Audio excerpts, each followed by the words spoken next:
आज मन मशीन के इस चौथे एपिसोड में आप सबका स्वागत है।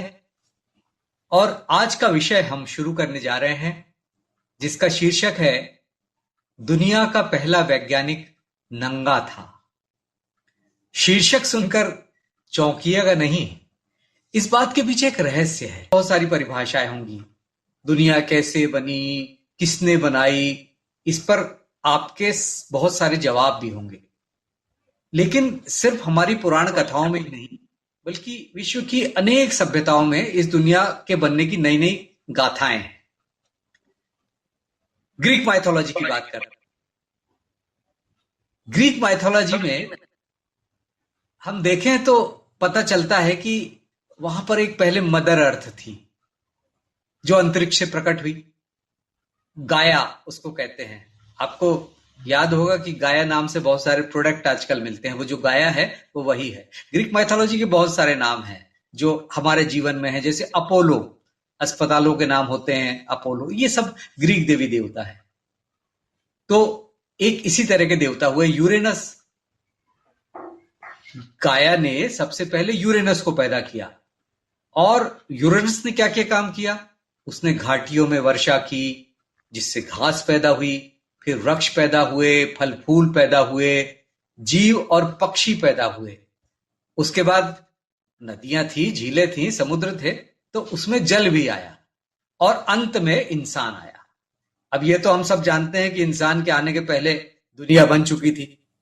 चलिए अब इंडियन माइथोलॉजी की थोड़ी सी बात करते हैं, क्योंकि हो सकता है इंडियन माइथोलॉजी की आपको बहुत सारी बातें पता हो।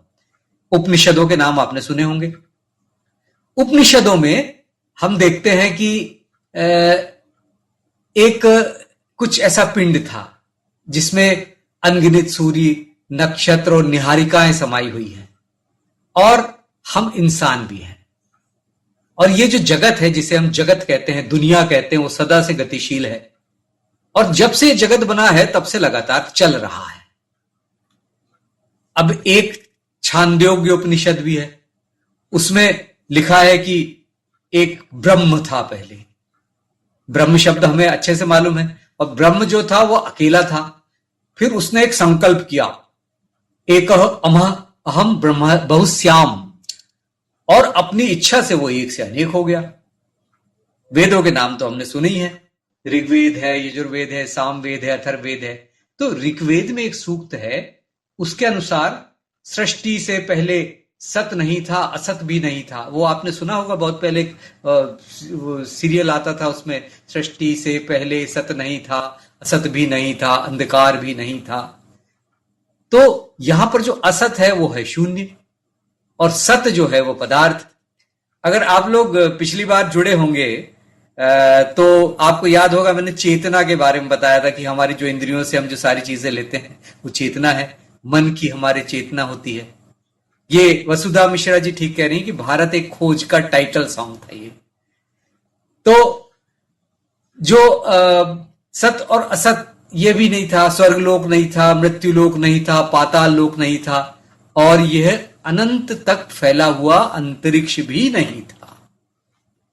अब हम थोड़ा सा अपनी भारतीय माइथोलॉजी से अलग बढ़ते हैं। जेनेसिस के अनुसार ईश्वर ने सृष्टि को 6 दिनों में रचा। जेनेसिस आपको पता होगा, प्रज्ञा? उसके बाद थोड़ी व्याख्या तो जरूर लगेगी मुझे, जेनेसिस इस तरीके से तो नहीं पता है हाँ, मुझे। ये एक्चुअली जेनेसिस जो है ये हिब्रू बाइबल है, जो हम जिसको बाइबल के बारे में हम जानते हैं ना, न्यू टेस्टामेंट, ओल्ड टेस्टामेंट, जो ओल्ड टेस्टामेंट का रूप था, तो उसमें ये जिक्र था, उसको जेनेसिस कहते हैं। उसमें कई अध्याय थे। तो उसकी जो कहानी है बड़ी मजेदार है, वो हम लोगों ने सुनी भी होगी, मैं आपको फिर से सुनाना चाहता हूं कि उसमें यह कहानी थी कि एक ईश्वर था, और ईश्वर ने इस सृष्टि को 6 दिन में रचा था। पहले दिन उसने क्या किया? ब्रह्मांड और पृथ्वी रची। दूसरे दिन आकाश और वायुमंडल रचा। तीसरे दिन भूमि और पेड़ पौधे रचे। चौथे दिन तारे और सूर्य। पांचवें दिन पक्षी और जल में रहने वाले जीव, और छठे दिन सारे जानवर, और फिर अपनी छवि में मनुष्य को बनाया। हम लोग अक्सर कहते हैं ना कि ईश्वर में मनुष्य की छवि है या मनुष्य में ईश्वर की छवि है। ये देखिए, ये अलग अलग जो माइथोलॉजीज हैं वो भी सब यही कहते हैं। अब इसके बाद जब ये सृष्टि बन गई तो 7वां दिन आया। 7वां दिन उसका वीकेंड था, यानी 7वें दिन ईश्वर ने आराम किया। तो इस जेनेसिस में जो ईश्वर सृष्टि का निर्माण करता है उसका कोई नाम नहीं है, लेकिन बाद में जब जेनेसिस का दूसरा अध्याय आया तो उसमें यहोवा नाम दिया गया, और इस यहोवा ने एक आदम नाम का पुरुष बनाया। एडम ईव तो हम सबने सुना हुआ है। तो ये आदम नाम का जो पुरुष था उसने धरती की मिट्टी से बनाया और नाक से सांस फूंक कर उसे जिंदा कर दिया। अब मजेदार कहानी यह है कि आदम तो एक अकेला था, तो उसने उसके लिए एक बगीचा बनाया, एक गार्डन बनाया, एक पार्क बनाया जिसमें वो अकेला घूमता रहता था। उसमें एक नदी बहती थी, बहुत सारे वहां पर फल थे, फलों के पेड़ थे, फूलों के पेड़ थे। उसके बाद यहोवा को लगा, यानी कि ईश्वर को लगा कि आदम अकेला बेचारा कहां से रहेगा, तो उसके लिए एक कोई साथी चाहिए, एक और मनुष्य की रचना करनी चाहिए। तो उसने फिर, ऐसी कहानी है कि आदम की पसली से एक रचना की, स्त्री की। ये देखिए, स्त्री ऐसे आई और उसका नाम उसने दिया, नाम तो आप जानते होंगे, बताइए प्रज्ञा, बताए क्या नाम था आदम की जो साथी थी? एडम ईव सुना है। यस यस, आदम हवा भी, वसुधा वसुधा नाम बोल रही हैं, हवा। आदम और हवा, एडम एंड ईव। हाँ, ये दोनों हवा या ईव जो है, जो जब जेनेसिस की माइथोलॉजी थी तो उसमें एडम एंड ईव नाम था, और बाद में जब वो इब्राहिमी जो धर्म सृष्टि आई उसमें वो आदम और हवा हो गए। तो ये दोनों एक ही है। शरद जी, जी, क्या यही हमारे मनु शत्रुपा भी यही थे क्या? ये देखिए, ये कहानियां बड़ी मजेदार हैं। आपने बहुत अच्छा सवाल पूछा है कि ये सारी जो कहानियां हैं ये विश्व में अलग अलग चलती रहीं। जैसे प्रलय की कहानी है, तो प्रलय की कहानी भी जो है वो पूरे सारी माइथोलॉजी में एक जैसी चलती है।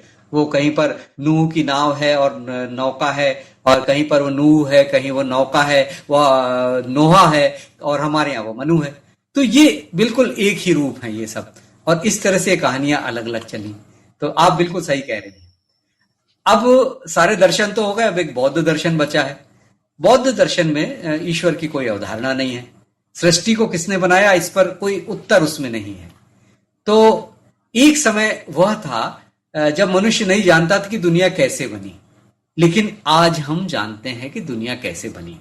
जिस विज्ञान की बात कर रहा हूं, या वैज्ञानिक शब्द पर मैं जो आने वाला हूं, उसमें यही है कि विज्ञान यहां तक आगे बढ़ गया है कि वो बता सकता है। और आज के हमारे टॉपिक का उद्देश्य भी यही था। अब दुनिया पर तो बहुत सारी बातें हो गई, और मुझे लगता है कि कोई कविता होनी चाहिए दुनिया पर, या कोई रचना। प्रज्ञा, आपके पास एक रचना है दुनिया पर, मुझे लगता है कि दुनिया क्या है? दुनिया पे तो मुझे वो एक उनकी गजल ही याद आती है, जो कि मैं बस पढ़ देती हूँ अभी, जो हम अक्सर सुनते रहते हैं हाँ कि हाँ, ये दुनिया जिसे कहते हैं जादू का खिलौना है, मिल जाए तो मिट्टी है, खो जाए तो सोना है। वाह वाह, और बरसात का बादल तो आवारा है, क्या जाने किस राह से बचना है, किस छत को भिगोना है। वाह, और इसमें मतलब एक शेर अच्छा और है। अच्छा सा कोई मौसम, तन्हा सा कोई आलम, हर वक्त का रोना तो बेकार का रोना है। अच्छा सा कोई मौसम, तन्हा सा कोई आलम, हर वक्त का रोना तो बेकार का रोना है। और सच कहें तो यही हो रहा है। विज्ञान में इतना आगे बढ़ जाने के बाद भी हम बहुत सारी बेकार की बातों को लेकर रो रहे हैं। यानी दुनिया है, हम जानते हैं, आज तो हम अच्छे से जान गए हैं कि दुनिया कैसे आई, पृथ्वी कैसे बनी है, ब्रह्मांड कैसे, कहाँ से आया, कैसे था, अंतरिक्ष में क्या क्या है, सौर मंडल क्या है, सब चीजें हम जानने लगे हैं। तो विज्ञान की जब हम बात कर रहे हैं तो हम दूसरे शब्द पे आते हैं। दुनिया के बारे में बहुत बातें हो गई। वैज्ञानिक, वैज्ञानिक शब्द का अर्थ यदि आप शब्दकोश में ढूंढने जाएंगे तो आपको बहुत सारे अर्थ मिलेंगे। अध्येता, अनुसंधानी, खोजी, तत्वज्ञानी, प्रमाणवादी, विज्ञानवादी, मीमांसक, विचारक, शास्त्री, साइंटिस्ट, आविष्कारक वगैरह वगैरह। तो ये वैज्ञानिक शब्द का प्रयोग तो हम कई बार करते हैं।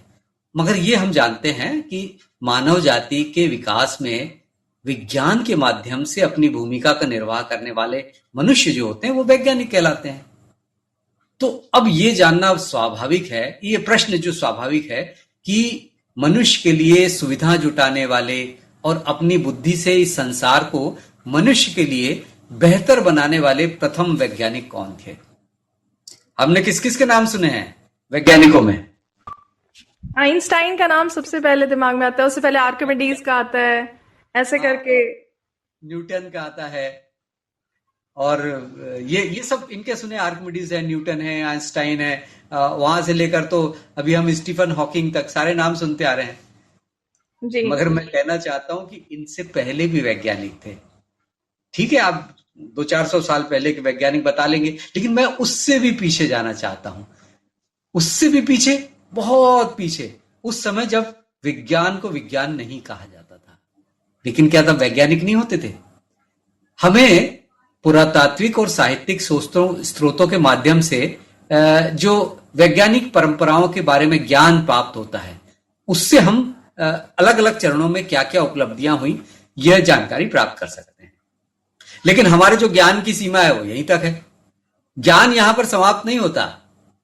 हम चेतना से संपन्न मनुष्य हैं और जो मनुष्य का विकास हुआ है उसके प्रत्येक चरण का अध्ययन कर सकते हैं। तो इस आधार पर मैं आपको बताना चाहता हूं कि देखिए, वो आज हम पत्थर फेंकते हैं, जैसे वो एक गेम होता है ना, गोला फेंकने का और भाला फेंकने का, और उसको क्या कहते हैं, वो गोला फेंकते हैं जो। तो आज तो हमें मालूम है कि इन हाथों की सहायता से हम पत्थर फेंक सकते हैं, लेकिन जब पहली बार किसी इंसान ने पत्थर फेंका होगा तो क्या हुआ होगा? उसने देखा होगा ना कि पत्थर फेंका और इतनी दूर तक गया।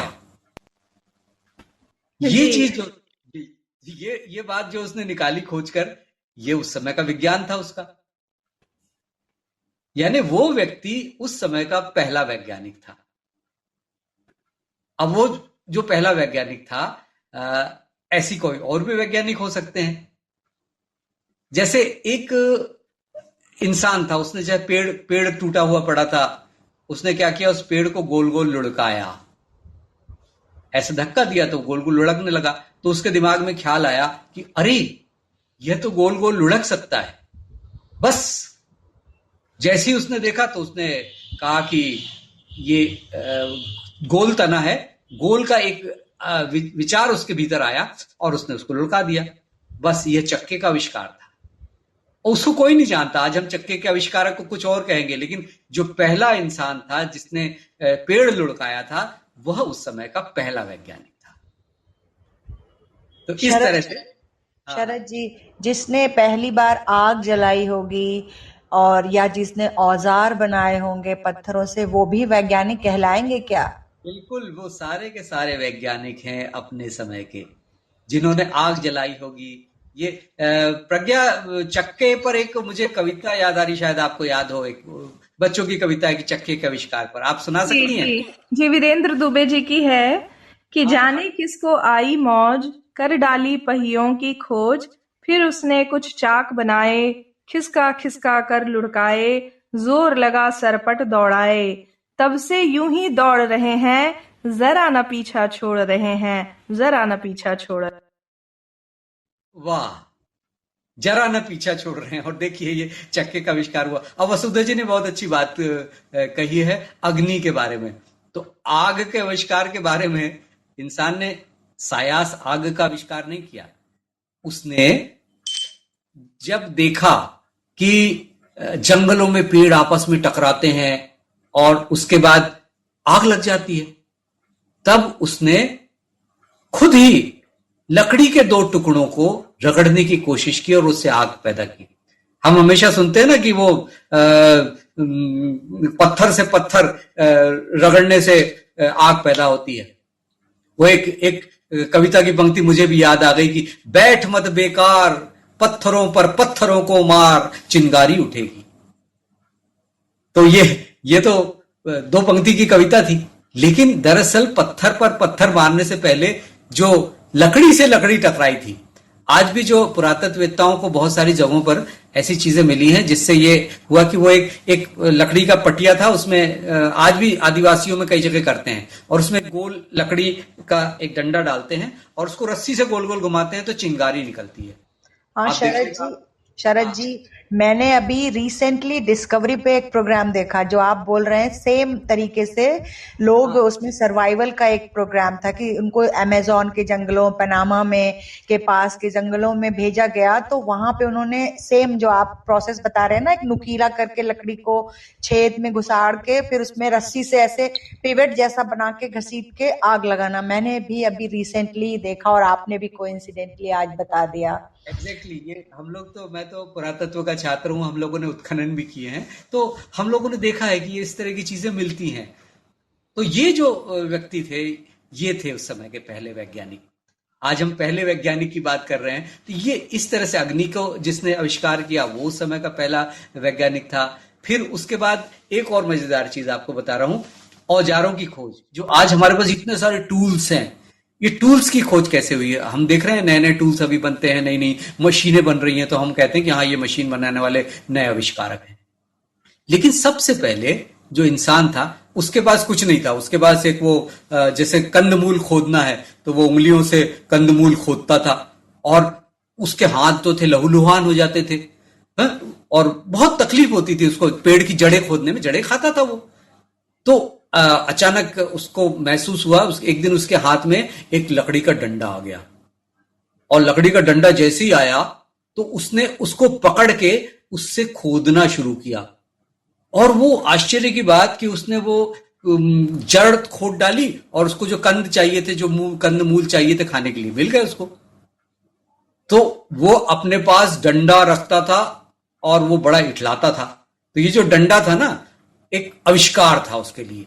इसके आगे फिर पत्थर के टूल्स बने। लेकिन मैं एक बड़ी मजेदार चीज बताता हूं। एक दिन ऐसी सोचते सोचते कुछ बच्चों ने मुझसे सवाल किया कि सर वो जब पहला जिसके पास डंडा था वो तो बहुत अमीर आदमी होगा। मैंने कहा बिल्कुल, वो दुनिया का सबसे अमीर आदमी था। एक फिल्म आई थी बहुत पहले, हम लोगों ने देखी थी, दीवार, अमिताभ बच्चन की। तो उसमें एक डायलॉग था, आपको याद होगा, मेरे पास बंगला है, गाड़ी है, बैंक बैलेंस है, तुम्हारे पास क्या है?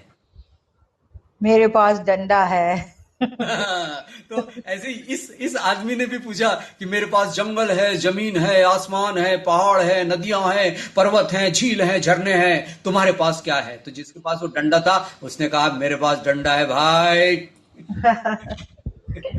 दीपिका ये जी जो का डंडे वाला था। दीपिका जी का जवाब कितना अच्छा है। मेरे पास माँ है, और प्रकृति भी तो माँ है। सारे वैज्ञानिकों की माँ प्रकृति पहली। मेरा मानना है शरद जी की प्रकृति जो होती है ना, सब सारे साइंटिस्ट को एज अ मदर प्रिय होती है। यस यस, प्रकृति से ही सारी चीजें लिया है, ये सारी हम प्रकृति की बातें कर रहे हैं। वो इंसान जो था, प्रकृति ने उसको जन्म दिया, और उसकी प्रकृति पहली माँ थी। और जो मैंने आपको ग्रीक माइथोलॉजी की बात कही ना, उसमें जेनेसिस से पहले वो ग्रीक माइथोलॉजी में गाया जो है, दैट इज मदर अर्थ, वो मदर अर्थ है। तो इस तरह से वो प्रकृति माँ है। लेकिन वो जब आविष्कारक जो था, वैज्ञानिक की हम बात कर रहे हैं, हमेशा विज्ञान क्या करता है, मनुष्य क्या करता है, उस प्रकृति से लड़ाई करता है, उससे उसका साथ भी देता है और उससे लड़ता भी है। तो इसी अंतर्द्वंद में विकास होता है। तो उसने जब वो लकड़ी का डंडा से खोदना शुरू किया और कंदमूल उसके साथ में आ गए, फिर उसके बाद उसने सोचा कि ये लकड़ी का डंडा तो टूट जाता है, तो उसने फिर हड्डी का टुकड़ा लिया, हड्डी से खोदा। फिर हड्डी के बाद उसने नई चीज बनाई, पत्थर, जो कैल्सिडोनी पत्थर हुआ करते थे उस समय, वो कैल्सिडोनी पत्थर से उसने छोटे छोटे औजार बनाए। जैसे वो कैल्सिडोनी पत्थर सफेद होता, उसको हम जैसे उसको छीलते हैं, एक बड़े पत्थर पे छोटे पत्थर को उसने मारा तो छोटे छोटे औजार, उससे चिप्स निकली, और चिप्स को उसने फिर यूज किया काटने के लिए। जैसे उसको मांस काटना है, या खाल छीलनी है, या कोई भी उसको चीज काटना है, छीलना है, उसको फिर उसने लताओं के माध्यम से पत्थर पर बांधा। आपको मालूम है तीर का आविष्कार कैसे हुआ? एक लंबी लकड़ी की डंडी ली उसने, और उसके ऊपर उसने एक छोटा सा वो कैल्सिडोनी का पत्थर बांध दिया, उससे वो शिकार करने लगा। तो इस तरह से बहुत लंबा डंडा लिया, भाले का आविष्कार हुआ। अब उसने जब देखा कि भाला लेके तो पशु के पास जाना पड़ता है, तो उसने एक टहनी ली और टहनी को उसने मोड़ा तो सीधी हो गई। फिर उसके दिमाग में आया कि इसमें बीच में एक रस्सी बांध दी जाए, तो उसने एक रस्सी बांध दी और उसको जैसी उसने वो छोटा सा एक धनुष उसके ऊपर लगाया और उसको फेंका तो दूर तक जाकर उसने शिकार को मार किया। तो देखिए, ये तीर आविष्कार करने वाला भी उस समय का पहला वैज्ञानिक था। तो इस तरह से छोटे छोटे छोटे आविष्कार वो लोग करते गए और ये विज्ञान उन्होंने किया। अब हमारे पास समय कम है तो मैं एक छोटी सी चीज और बताना चाहता हूं। विज्ञान के साथ साथ कुछ और भी आविष्कार हुए। जैसे उसने पंछियों को उड़ते देखा तो उसने एक पहाड़ के ऊपर से कूद गया वो, तो उसके पास पंख तो थे नहीं, जाहिर है कि बेचारा मर जाएगा। लेकिन फिर उसने धीरे धीरे पंख बनाए, उसने कुछ ऐसी चीजें की कि धीरे से वो फिर उसको पंख लगे, तो फिर ग्लाइडर बना। ग्लाइडर के बाद फिर हवाई जहाज का आविष्कार जो हुआ वो आज आविष्कार, यानी वहां से लेकर वो पहुंचता। और विज्ञान की जब बात आई है तो मैं एक डाइटिशियन की भी बात करता हूं। तो ये जो डाइटिशियन था, ये कैसा था? वो पहला वैज्ञानिक डाइट साइंटिस्ट। उसने किसी चीज को खाकर देखा। आज तो हमारे पास खाने के लिए बहुत सारी चीजें हैं, नए नए व्यंजन है, पिज्जा है, बर्गर है, पास्ता है और कई तरह की डिशेस हैं। लेकिन उसके पास तो उस समय कुछ नहीं था। उसको भूख लगती थी तो वो पत्तियां चबाता था। तो उसने ऐसी किसी एक फल को चबाया, वो जहरीला फल था इत्तेफाक से, और वो मर गया। तो मर गया तो दूसरा जो इंसान था उसने उसको देखा और कहा, अरे इस फल का पेड़ खाने से मर जाते हैं। और उसने सबको मना कर दिया कि भाई इस पेड़ का फल नहीं खाना।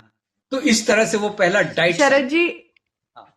शरद जी मुझे एक वो इंसिडेंट याद आ रहा है। ये साइनाइड का टेस्ट जानने के लिए शायद बहुत सारे मैडम क्यूरी, हाँ, ये बहुत सारे साइंटिस्ट जो थे उन्होंने जान दी थी और उसमें मैडम क्यूरी का नाम बड़ा मशहूर है। ये हम लोग बचपन से पढ़ते आ रहे हैं। तो ये जब मैं घटना बता रहा था तो आपने बिल्कुल सही कहा प्रज्ञा, कि वही चीजें हमारे दिमाग में आई। तो इस तरह से ये अपने जमाने के साइंटिस्ट थे। उन्होंने नए नए आविष्कार किए, खाद्य और अखाद्य वस्तुओं की खोज की। और ये सारे कौन थे? ये थे हमारे आदिम मानव, आदिम मनुष्य। और जाहिर है कि जो हमारे आज के विषय में आखिरी शब्द था, साइंटिस्ट नंगा था। मतलब ये लोग उस वक्त इन्होंने सारी खोज की थी जब वो कपड़े पहनना नहीं जानते थे। ये आगे की बात है कि फिर कपड़ों का आविष्कार कैसे हुआ। उनको ठंड लगी तो उन्होंने छाल लपेट ली, और जो मनुष्य थे उन्होंने पशुओं की खाल लपेटी, और धीरे धीरे फिर वस्त्रों का आविष्कार हुआ। तो वहां से वो साइंस आगे बढ़ता गया। और ये साइंस जो आज तक जो आया है, आज तो हमारे पास नए नए साइंटिस्ट हैं, बहुत सारे नए नए प्रयोग कर रहे हैं।